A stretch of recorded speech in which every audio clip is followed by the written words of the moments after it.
Welcome to Retirement, the Great Escape Plan. I'm Jenny Brown, CEO of JBS Financial Strategists and author of Retirement, the Great Escape Plan.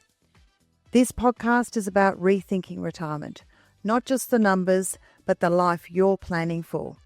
In each episode, the JBS team, along with special guests, will explore real conversations, real experiences, and the decisions that help people approach retirement with clarity and confidence. Because thriving should be fun and naps should be epic. Let's get started. Hello and welcome to Retirement, the Great Escape Plan. I'm Jenny Brown, CEO of JBS Financial Strategists and author of Retirement, the Great Escape Plan. This podcast is about helping you approach retirement with confidence, clarity, and a real sense of purpose. Not just financially, but in life, because thriving should be fun and naps should be epic. So today's episode is really exciting. It's called Paycheck to Purpose. And it's such an important conversation because while many people think retirement is about replacing a paycheck, what often surprises them, it's really about replacing purpose, structure, and identity. Today, we're going to explore what happens when the income stops from pay and how you deal or design a life that really still feels meaningful, connected, and energizing. Today is joining me, my business partner, Warren Hanna, financial advisor extraordinaire at JBS, who works closely with clients as they move through this transition. Welcome, Warren. Thanks, Jen. Yeah, really looking forward to today's episode. Got a great guest who's been a long-term client of JBS and really excited to hear his story because he's very passionate about what he does, and it's really exciting to have that chat today. So looking forward to it. Absolutely. So as Warren said, our other guest, Rob Fava, he ran a small business for many years, sold it, retired, and today lives a very full and purposeful life, especially through Rotary. Rob and later his wife Lynn have both been presidents of their local Rotary Club, and Rob also speaks every, I think it's 6 weeks on Rotary Today, a radio program focused on community and service. So Rob, welcome. Thank you, Jenny, and thank you, Warren. It's wonderful to be here, and I'm honoured and humbled to be invited as a guest to your podcast. So I say thank you for that. Oh, thank you, Rob. You've got a fabulous story, which is why we asked you to join us. So let me kick off with you, Rob, since this episode's all about purpose and paycheck to purpose, so it's all about you. How about we start with talking a bit about your background, your journey leading up to and into retirement, from chief boxologist to chief retiree, or I'm not sure what's on your email signature now. And if you can talk to us a little bit about before retirement, you know, you're running your own business. When you look back, what do work represent for you at that stage of your life, and how has that potentially changed today? Sure, thanks, Jenny. Look, when I was running the business, anybody who's running a business, whether small, large, medium, it is all consuming. It is your every hour, every waking moment. Mm. It defines you.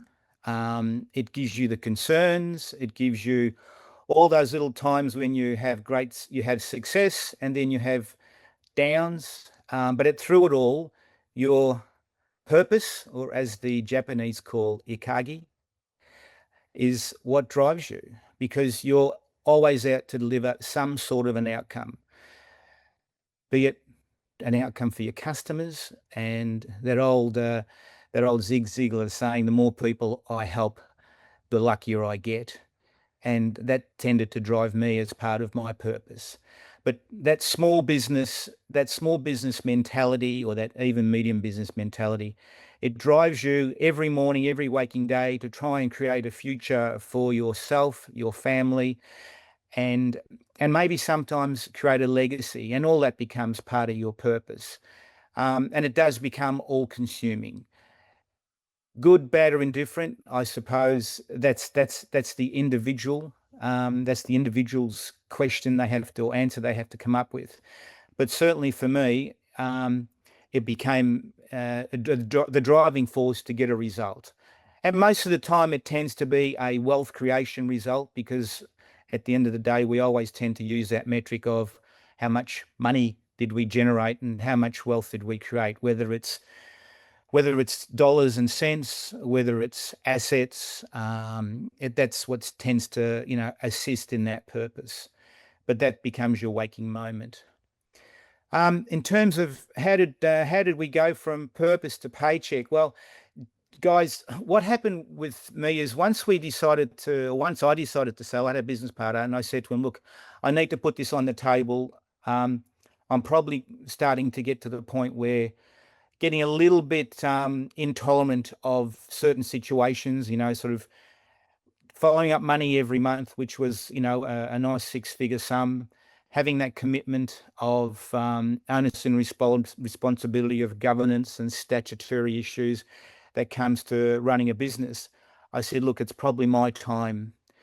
So to give you a little bit of a story, Lynn and I we like to go up to a little place called Sawtell up in Coffs, just about 15 minutes before Coffs Harbour. It's a very quiet spot, not the Coffs Harbour humdrum, but we were fortunate enough to listen to a book. It wasn't Jen's book, but it was a book. It was an American lady, and she spoke about many aspects of retirement. And they talk about spirituality. It talks about finance. It talks about those other needs that we have that complete us as a human. And it went for about 6 hours, and Lynn and I were fortunate enough to listen to it together.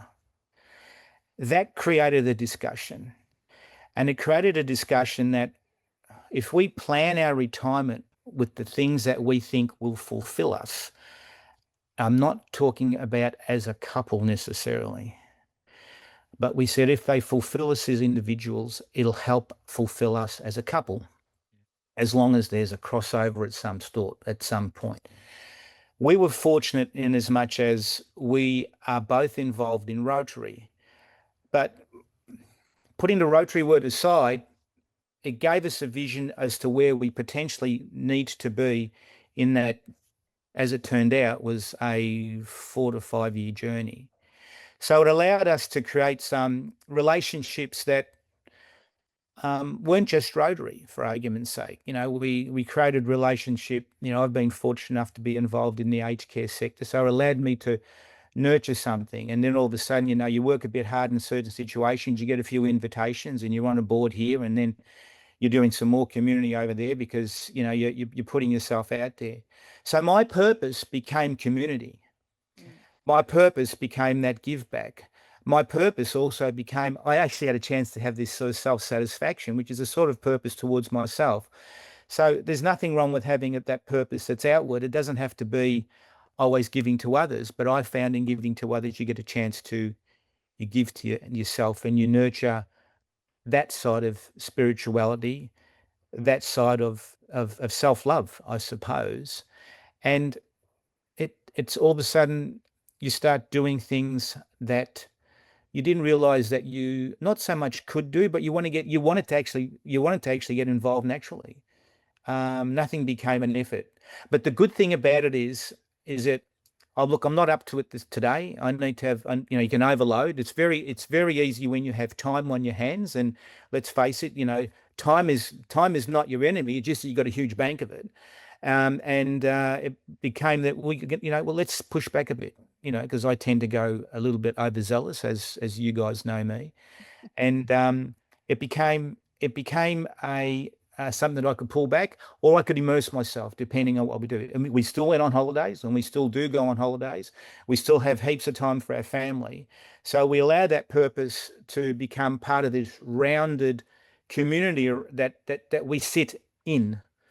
And we get a chance to step out and in as much as we want. Well, there's a long-winded answer.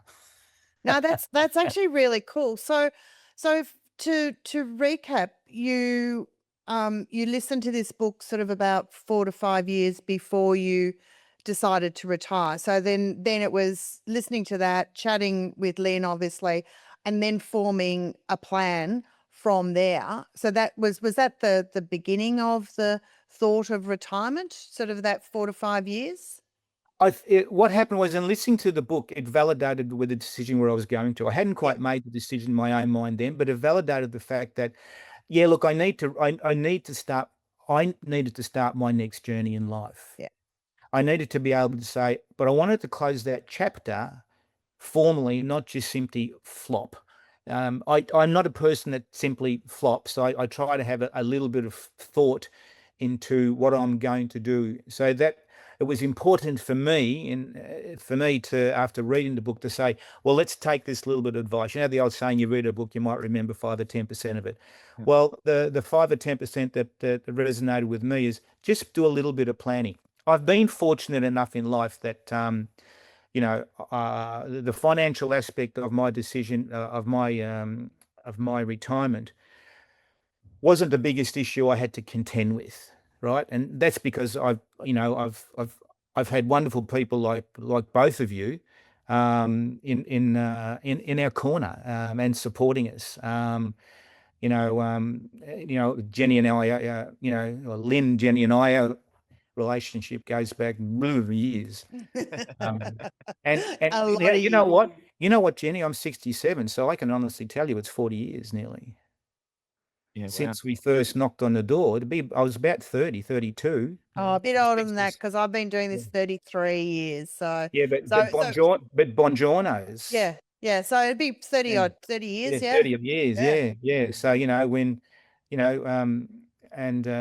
and then, Warren, you came along, and we've had a wonderful journey. So from that aspect, I can turn around and say the financial discussions that I've had to, in my own mind, with Lynn, is that it's not the biggest part of our consideration. The biggest part of our consideration is making sure that we're fulfilled. Yeah. That's really cool. So on the flip side of that, is there anything that surprised you about the idea of retirement before you actually got there? That was my question too. Over that 4 or 5 years, has the journey changed? Like, has it been? Oh, yeah. Now, where I thought I was going to end up and where I ended up are two different spots.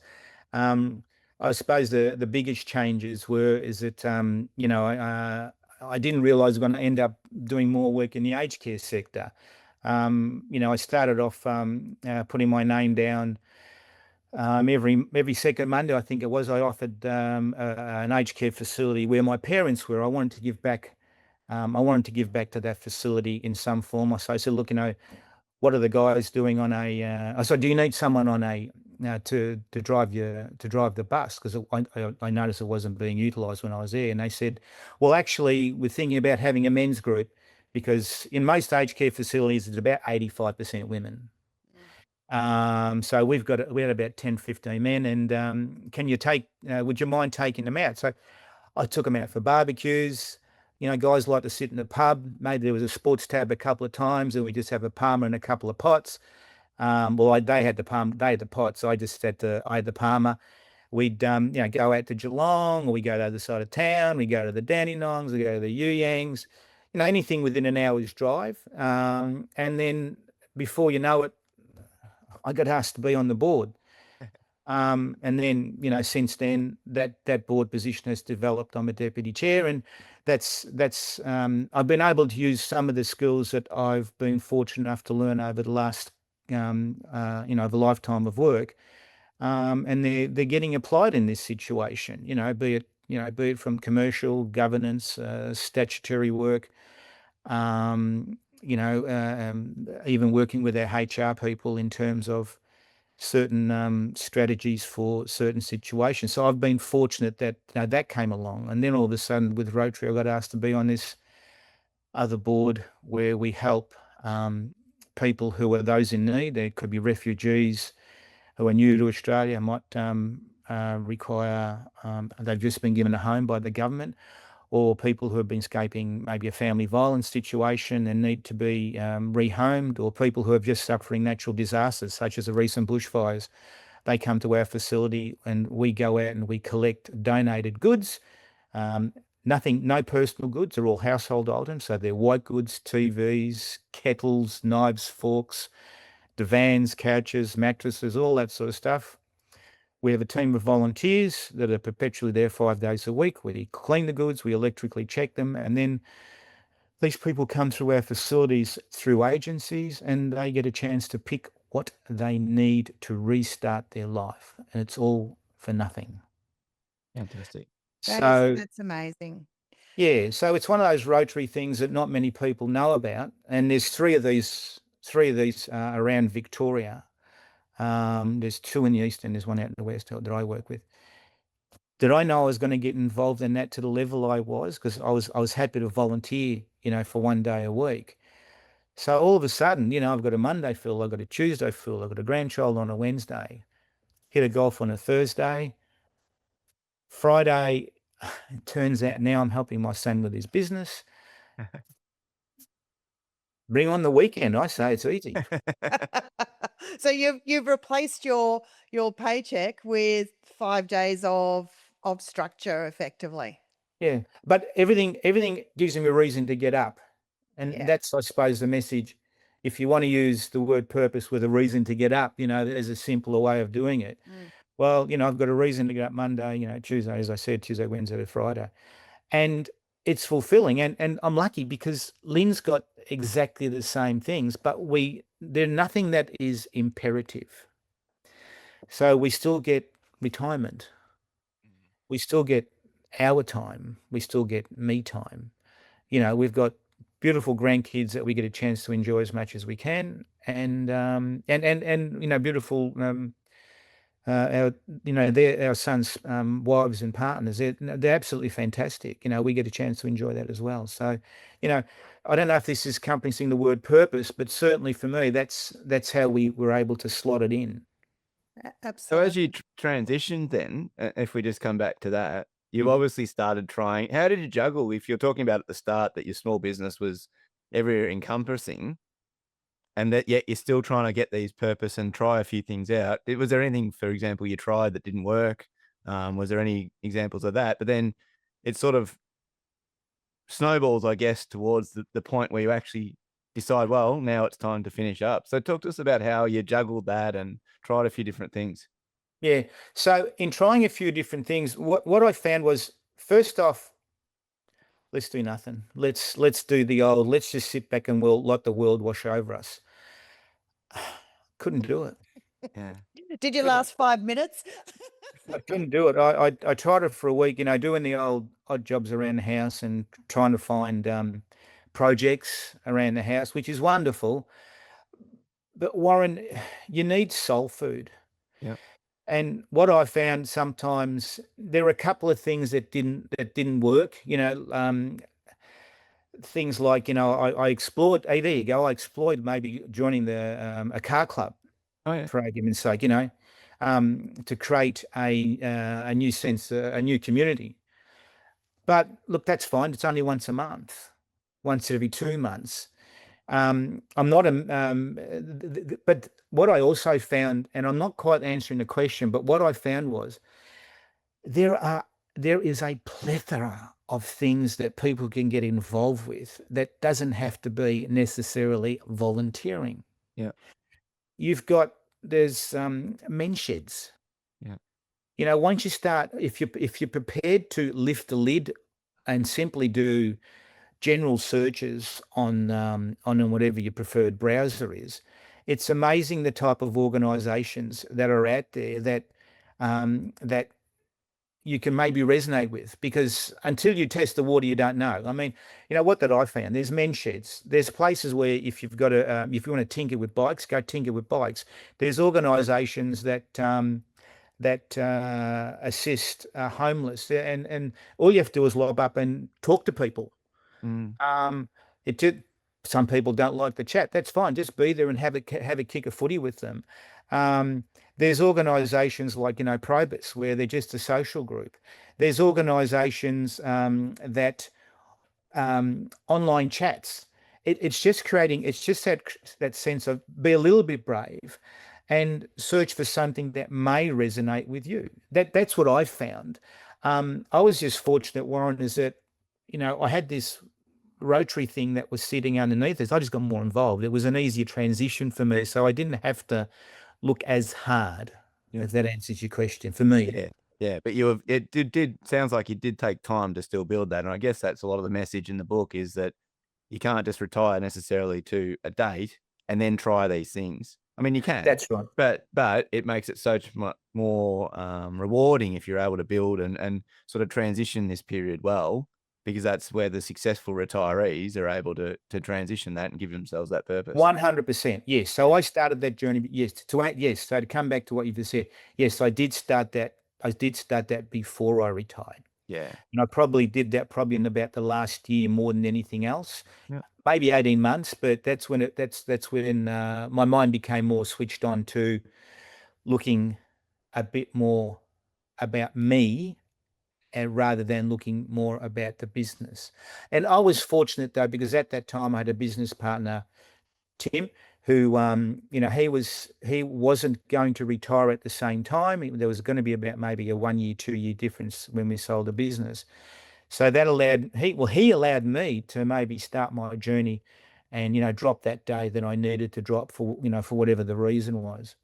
So I suppose, again, I always use the word, and I say this unequivocally, I've been blessed with the people that have been around me that have helped me to get me to this point. And I've spoken to a couple of, and it ends up in a tear in my mind because, to be in our position at the moment, to have this sense of fulfillment, I don't know, we're just lucky buggers. I don't know, we're just lucky. I don't know whether You've I don't know made that your own Blarney luck. Stone. Yeah, that Blarney Stone, it's a 7/8. So Yeah. So yeah. you talk about, and I'm hearing that your life is very filled with Manor House and also Rotary. So you're doing a lot and spending a lot of time. One of the things that I hear often from in general conversation or from clients is that, they don't have time for all of that. They can, give up, or they're wanting to give a couple of hours a week or every second week, or so. Can you dial on and off the time that you spend with Rotary? Can you talk to us a little bit about that? Because I think that's a real issue that a lot of people really struggle with, is that, they don't want to be overcommitted. They don't want to miss, if they've got a grandkids event, sporting event, or they want to be able to travel still and, not have to go to meetings and things like that. Can you give me a sense of how that could work? To me, we don't confuse purpose with commitment. You don't, all these things are fundamentally volunteers. And the whole idea of volunteering is it's supposed to give you satisfaction. Once it feels like a job, get out. Mm. Once it feels like a job, dial back. Once it feels like a job, just reassess if this is your right sense of purpose. Because at the end of the day, what do they say?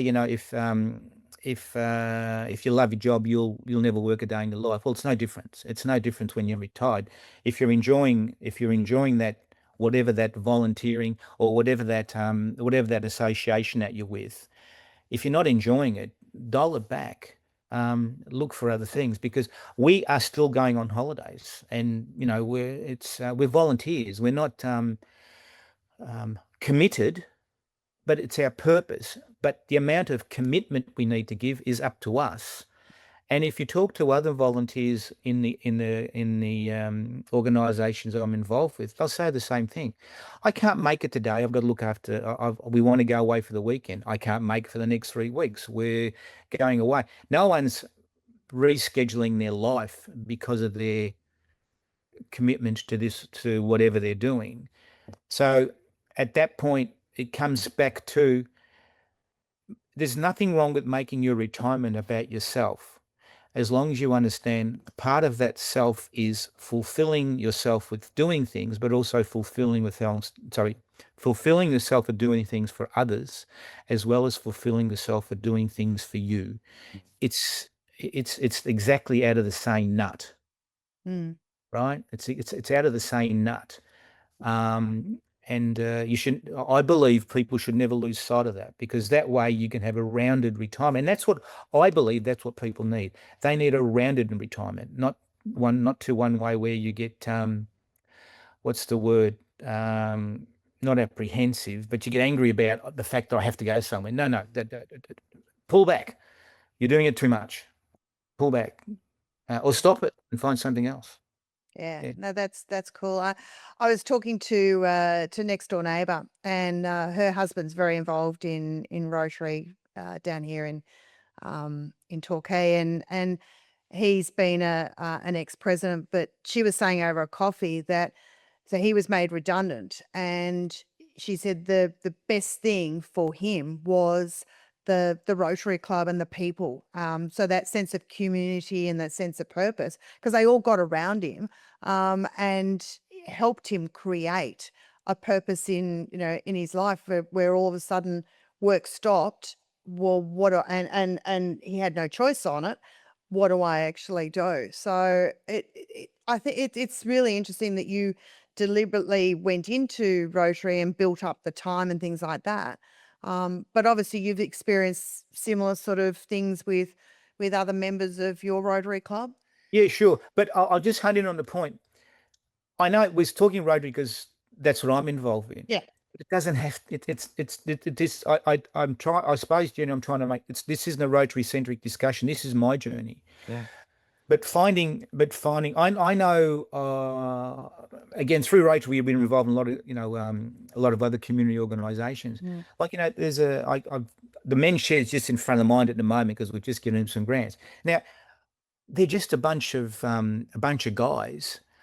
They lob up and they muck around, but you know what? They love it. And then there's the same thing for ladies. In the clubs that they're doing, it's Rotary is a bit more intense, I have to admit, because there's more opportunities to get involved in a larger way. But the message that I'm sort of trying to share with you guys is part of that planning to come back where you're coming from, Warren, is do some homework, find out what's something that might fit in with you, and it just so happens that for Lynn and I, it's Rotary. Yeah, and you're right. They do come around you. They all once they find out that you've got a bit more time and that you're retired. Well, I call them offers.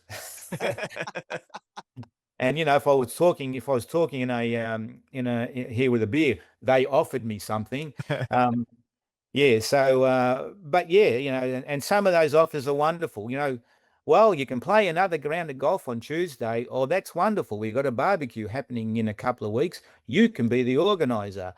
But it's all gives you that wonderful word to start off and just to circle back, this thing called purpose, ikagi.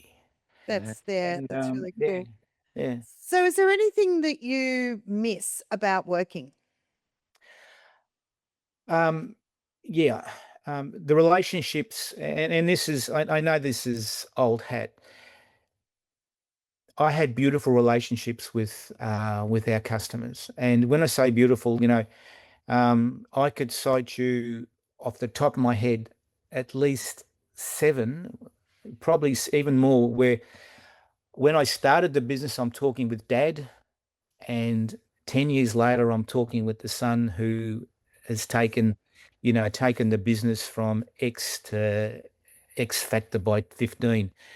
And watching other people's success and being a part of it in any small way, I forgot how immensely fulfilling it is.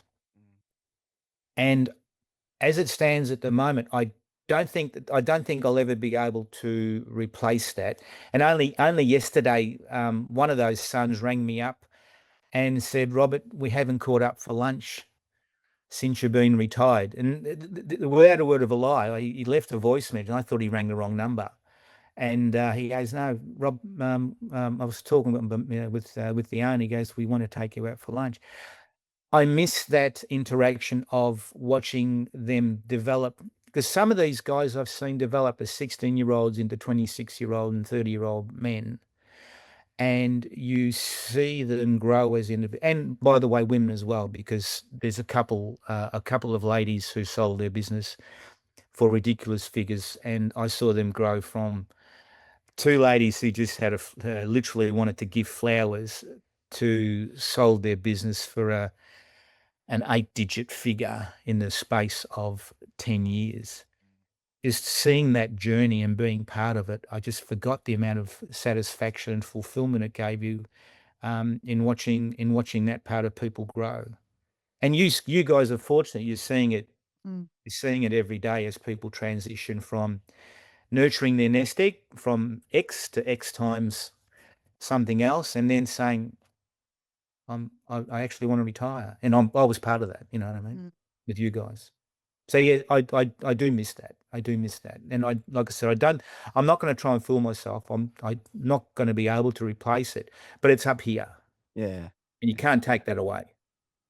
Having said that, you've achieved a lot since your time in Rotary. I know we've had some chats around trips that you've done, building certain projects overseas. I know you've done Yeah. some of that. So do you want to Yeah. explain and have a chat about some of the real significant achievements you've had since you've retired? Well, last year, Lynn and I went to the Philippines. We have a sister arrangement with a Rotary club there, and our club has had 3 projects where we've done work with a school that runs as an orphanage. Runs an orphanage and it's a school, a water project. We sunk bores, put a large volume water storage, pumped the water over to washrooms, toilets, and filtered water, so that gave them clean water. And we've done similar projects in the Manila area with a couple of other schools, as well as we've also done some work with children that needed some medical attention. Guys, most challenging thing I've ever done in my life is walk the streets of Manila and talking with these mothers with they have nothing. Lynn does it so much better than I. I mean, she should be talking about it, to be honest, but her heart's as big as Australia. But to see the underbelly of Manila, and to walk streets that I don't even explain the odors that were coming out of the sewers, and they we're talking about people who live in a 2 by 3 meter dwelling, and that's it. There's no lights, there's no electricity, there's no potable water. And we were assisting the best we could. We were handing out food packs, and the humbleness of these people, and I know I broke down a couple of times. So that was, Warren, that was really a big experience that we had, that affected me. Came back very motivated. So we tried to do more, and the people over there, they're assisting these people. Most of them have nothing, but they're giving back to their own community, and they've got nothing. It's amazing. It's absolutely amazing, and it gives you perspective, and it's probably one of those things.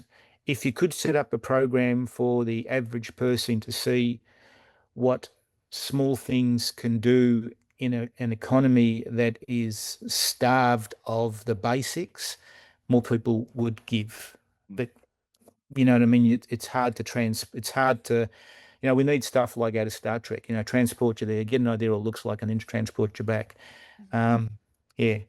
There's that. And again, we've done some work up in Fiji with building a cyclone-proof house. I took my son, Jeremy did that a while ago now, but we went build a cyclone-proof house. Again, very rewarding, working with your son, and in that heat, and he was going hammer for tong, and I was watching him. But again, these are the type of things that I've got involved as purpose have given me, again, that I keep on calling a rounded purpose, because they're things we can go to, but then we can pull back and we can come back to our normal life. But it gives you that sense of, well, you know what, be grateful for what we have and what we're involved with, and make sure that we leave some sort of legacy. So you've sort of spoken about like all of these sort of different things, and being president, I guess, of Rotary, and obviously also Lynn. obviously your leadership skills have really come to the forefront in doing that. How did that, did you learn more about, leadership from the roles of being president, or were they the skills that you had from running your business that you then applied to being president? Leadership when you're dealing with people who are volunteers, it's diametrically opposed. 180 degrees. What's the, Yeah. when people are being motivated, when people are at a job and they're motivated financially, they're motivated by the fact I need to, I've got KPIs, I've got assessments, I have accountability for what I need to do, whether it be for the business or even at home. Whether it's you're growing a family, whether you have financial commitments, leadership is a different tone. And I'm not saying it's because you can pull the whip out. It means that you can manage people in a different way. In some aspects, you can actually work alongside them a lot easier because you both have you both want a similar purpose because your outcomes are aligned. Mm. Building teams that are aligned is one of the joys of leadership, of being not part of necessarily that leader, but being part of a team where you can guide, create vision, mission, all those wonderful words that we learn as we're having a journey through, learning about leadership and management. Volunteering is different. People are there because they're there with their heart. People are there because they have the heart of a community spirit. So it does take a different type of tack. It's not as front on. It's more. It is a lot more. It is a lot more support, a lot more discussion, a lot more educating why we're going down a certain path. And I know you do that in business, but in business, there's a little bit of acceptance. Well, that's what the boss wants to do potentially. I'm the owner, therefore he knows which way we have to go. There is a sense of that, even if you bring a third party and they all know that there's a briefing in the side that, here's what the owner's agenda is. And that's the reality of running, we're all being realists here. Even though it can be tweaked to make sure that people can come along and understand that journey. Volunteering is different in as much as that bigger picture is really what they're all about in totality, because it's not there for money. They're there for purpose. They're there for legacy, a legacy of I've left behind something in what I'm been doing because I've affected another person potentially in a kind, positive way. So it is substantially different. I don't know. Have I got it right? I got no idea about that part. I don't know. I'm not self-assessing at all, but I can tell you though it's different, and it's different enough to say that I can make that sort of comment. Yeah. So just changing tack a little bit. We mentioned at the top of the show, and you mentioned when we were chatting beforehand that you speak every 6 weeks on Rotary Today. So on the radio, is it Rotary Today, is it? Yeah. Tell us a little bit about that. And I'd love to get a link and we'll drop it in the show notes. But tell us a little bit about what you talk about, how long the show goes for, and why you're doing it. Well, first off, we had a community grants, which is an initiative that I started 3 years ago, and one of the people that submitted an application was a 88.9 Win FM. Who knows about it? I don't know. It's a community radio, and there's a guy there called Sam Muscat, and he's a wonderful voice for the community. His show called The Vibe, and he said to me, Robert, I want to give Rotary a voice in our community. And he goes, I'm going to give you a slot every 6 weeks, and it's 20 minutes. I said, fine. And he goes, talk about what you want to talk about. So I try when I rock up. I told Sam, well, here's a couple of Dorothy Dixes that you can sort of throw at us in the course of our discussion, so it's preempted, and I get a chance to talk about different initiatives that I specifically don't make the focus about our club. It's about trying to create an understanding of the broad broadness and depth and breadth of what our organisation is at Rotary is. So I talk about, whether they're youth initiatives, whether it's about scholarships for adults, whether it's about, causes where we've got doctors, international things happening overseas, whether they're water projects, whether they're maternal projects. The breadth of Rotary is quite large. So I try and take these 20 minutes just to try and focus on two things and do the best I can to explain to an audience that these are the things that Rotary does within our own community, but also in an international community. The focus tends to be in our own community because that can give them, I'm hoping, an attachment and resonance. When they see the Rotary wheel somewhere, they can say, oh, I think I've got an idea what they might be doing, or enough to come and be curious and say, how can I help? And that's what it's all about, Jenny. It's and I get that every 6 weeks, and I do my best to send that message. So it hasn't been picked up by the ABC yet, so maybe I'm not doing a good job. I'm sure everyone's listening, mate. I'm sure you. So Warren, I might throw to you just give Rob a little bit of a break. Sure. When a client, in your experience, when a client approaches retirement, what have you seen that actually breaks down between that paycheck and the purpose? And obviously Rob's got his nailed, because I'm sure we could talk for another hour, but what have you seen that hasn't worked?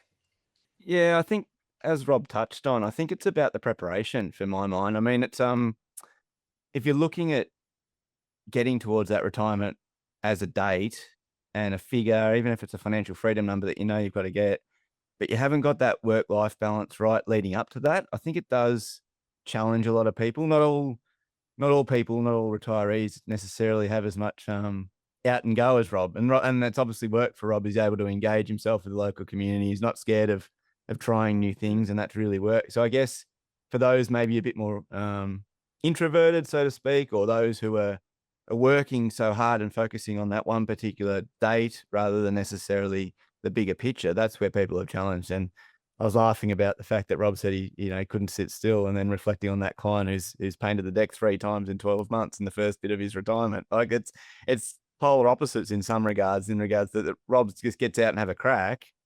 And I think that's the challenge for some people, is that they are maybe a little bit reluctant on that, and maybe a little bit unsure where to start. So to hear some insights from Rob about like how Rotary works, even thoughts about Men's Shed, different organisations.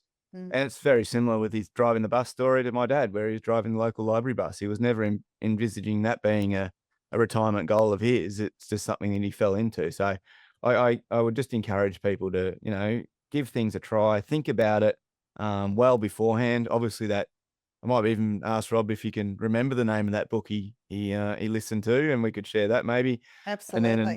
And starting that process of exploring what retirement looks like early is a real key, because those are the ones that are the most successful. We've talked about before, is the ones who have a strategy, have a consistency, a calendar that they follow, and a purpose each day. So, yeah. Absolutely. Yeah, we'll definitely put the book. So what was the book, Rob? I'm racking my brain. It was an audio book, and I'll have to go back to my my library on Audible and get the name of it. Perfect. I know we got sick of the American accent after about 5 hours, and Lynn and I were looking at each other, and we sort of said, "How about another 15 minutes and we'll turn it off?" We sort of, as we're going up the highway. But it was just interesting, the fact that we both took different things away, and I suppose that's where it comes back, Warren, to what you're saying. A little bit of pre-planning. I mean, anything that educates you is going to help you. Yeah. It will never hinder you, and you only have to take away a little bit to have the success.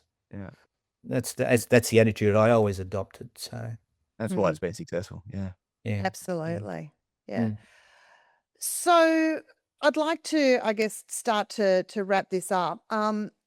Rob, if I could go back and talk to a pre-retirement Rob, going back, probably 10 years earlier, so you hadn't actually thought about retirement, what would you tell him about the shift from paycheck to purpose? Is there anything different to what you've actually spoken about today? Would you start doing something sooner or later? Would you retire earlier or later? What would you tell yourself? Oh, look, I don't think I would ever retire earlier in from my perspective. Look, work for me was always fun. And I don't think you should ever decry that or ever even take that away from yourself, that I'm working towards retirement. Well, no, you're working towards trying to make a life for yourself and trying to move forward and achieve those goals that you may have in your life. And I believe people should never shy away for that. It's not about working for retirement. The retirement part should be the natural and a part of a natural outcome that occurs from what you're doing now. Mm. And I believe if you put too much focus on that magical figure in the end, effectively life happens, and if you don't achieve it, you'll end up being despondent about it. You must be mindful of it. So 10-year-old Rob, I wouldn't change, because I was always mindful of that. I was always mindful of a figure. And Jenny, we would have had many discussions.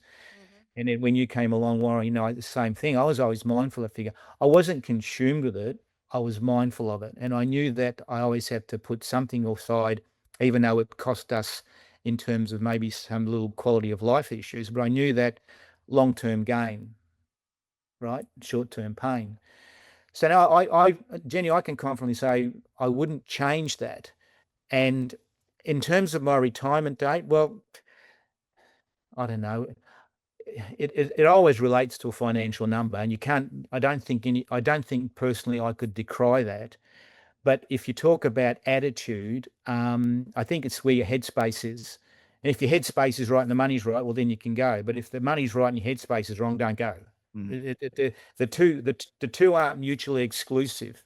You can't retire. I certainly believe you can't retire to nothing. My dad retired at 60 to a couch, and he spent 30 years on that couch, completely obsessed with the grandchildren coming to say hello. And when the grandchildren got to 15, 14, they weren't saying hello. So he ended up being a bit more lonely. So I had that in the back of my mind that said to me, the money and the timing need to be right. I don't know if I've answered your question the way that I'm answering the question. I'm just sort of giving you my story on that 10 years. I think I think it's great. And it is so true, because so many people are like your dad. They haven't actually made that transition from, from the paycheck into having a purpose, other than expecting that grandkids will come along or their friends will call in and things like that. So I think that is it's a great answer. I mean, Great learnings, yeah. It really is. So Mm. yeah. Warren, from an advisor's perspective, is there anything that you've seen that really hasn't worked that we haven't touched on today? No, I think we've covered off really well. And I think Rob's example's spot on with what a fantastic retirement looks like. I think that's a piece of gold there at the end about his own dad and how his own reflection on that, because I think that's a really critical component of everyone is ensuring that you've got something that you enjoy, and I can't say that enough. So I think we've covered a lot. I think we've ticked a lot of boxes and some great examples there. So thanks for your time, Rob. Before you do wrap it up, Jen, I do have a question though for Rob. A lot of people do want to get involved with the white goods donations and those sort of things that you talked about. Yep. And a lot of places these days challenge to receive those sort of gifts and things like that. So I know, good karma, the marketplace, those sort of things are around. Yep. But if people want to reach out, is there a way that we can put a link to share those sort of things so that we can I can put a link. There's in the West, there's Western Emergency Relief Network. Yep. In the East, there's Eastern Emergency Relief Network. Yep. And there's another one called Rotary in Ryman, and I can't remember what the acronym stands for, but there's three that come to mind, and I can whack that on a link. Yeah, fantastic. Geographically, if people want to give, I'll make sure they'll give the phone number or link to the website.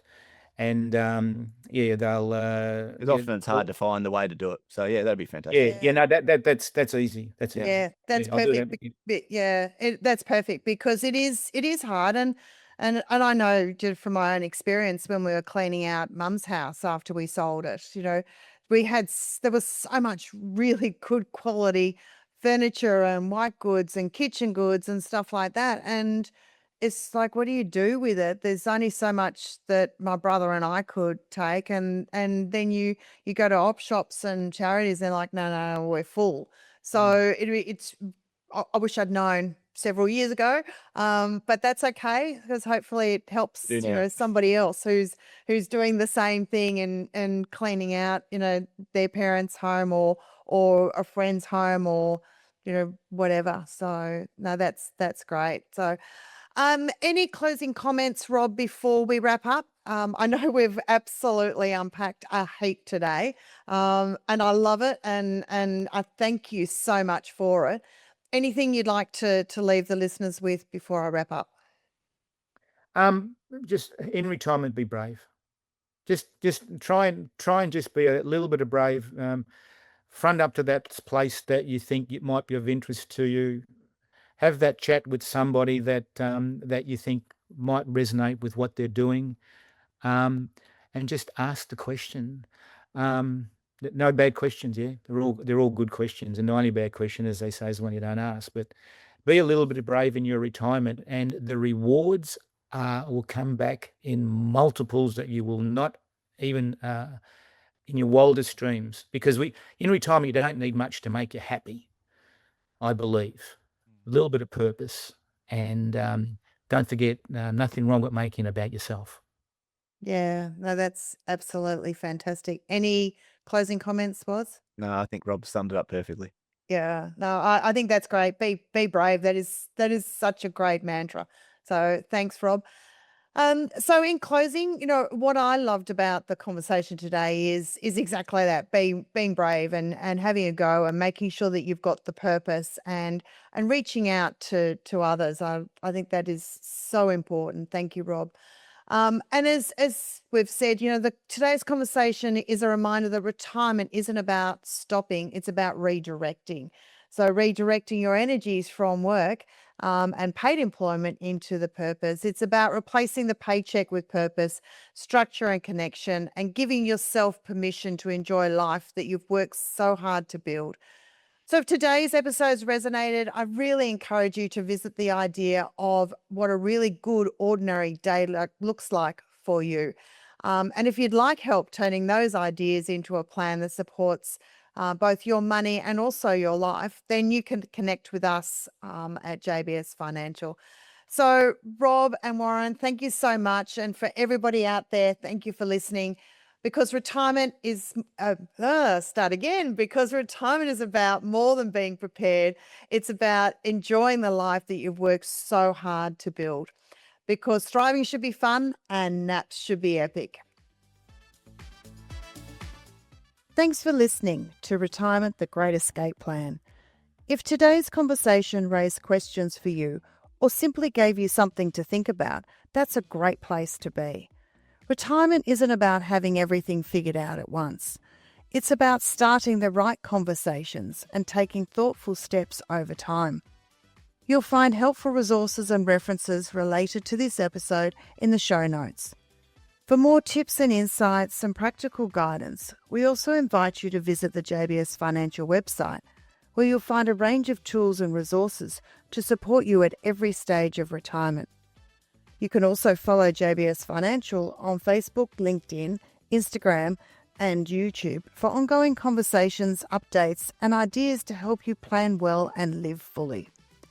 Join us next time as we continue exploring what really means to plan well, live fully, and enjoy retirement on your terms. Because thriving should be fun and naps should be epic.